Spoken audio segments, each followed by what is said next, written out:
It's a beautiful thing when forgiveness works, when we do it. When we see the pain, we see the injustice, we see the breach in the relationship, we see the hurt, we see it. I feel it. Bam! Oh! Initially, you're just like, where's a place to hide? And then you're like, ching! Okay, I know what to do. I got this. You know what? You don't got this. Joseph's one that we get to see do a good job with this. Joseph's an interesting character, isn't Joseph? He's almost the youngest child of a pretty burly group of brothers, and he has a dream of his own greatness, and he shares it with them, and they hate him. So he has another dream and gets his mom and dad in on it and shares it again. And they're like, we really hate you now. So what we're going to do is we're going to kill you. This is hate. This is contempt.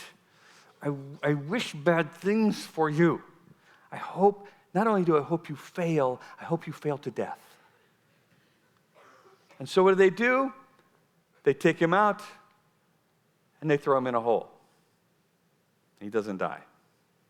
I'm like, what are we going to do? I don't know. But we can't leave him in the hole. Why? Well, because that's not brotherly. That's not a good thing. So how about we sell him to the slave traders? That'll do it. Maybe Dad won't be worried about that part. So these brothers are living as though they did kill him. And the father thinks he died. And that leads to, Joseph, leads him to Potiphar and the prison and eventually to Pharaoh. And now we have Pharaoh's dream is coming true. We're in the second half of it.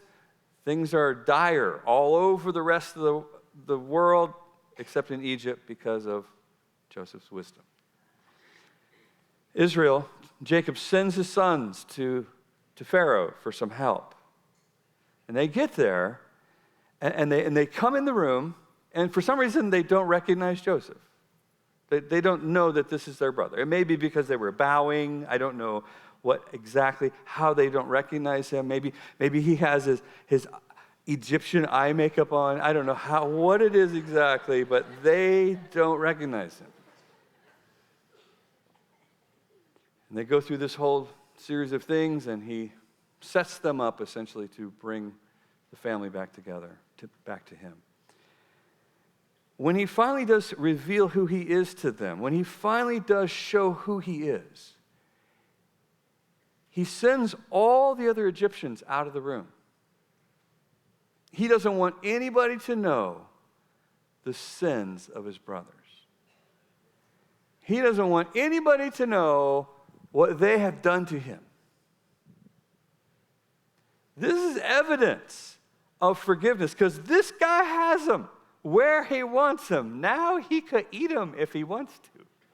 He's a pharaoh, just about, And he's got these Hebrews that nobody cares about.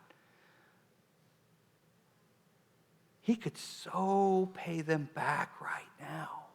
He could put the hurt on them like nobody could put the hurt on them. He's got a hole that fits all of them. He could put them all in a hole together. He could think up ways of hurting them. This is pre-civil rights right here. He could do whatever he wants to these people. And the first thing he does is clears the room so nobody knows what they've done. And he says, I'm your brother Joseph, the one you tried to kill. Don't think I forgot about it, because I didn't. What you meant for evil, God has turned around and is saving our family. Joseph is lining up with heaven through the whole deal so that he can continue to fulfill the great dream of saving his family. And it comes through, I forgive you from my heart. And the evidence is, I don't want anybody else to know the sin that you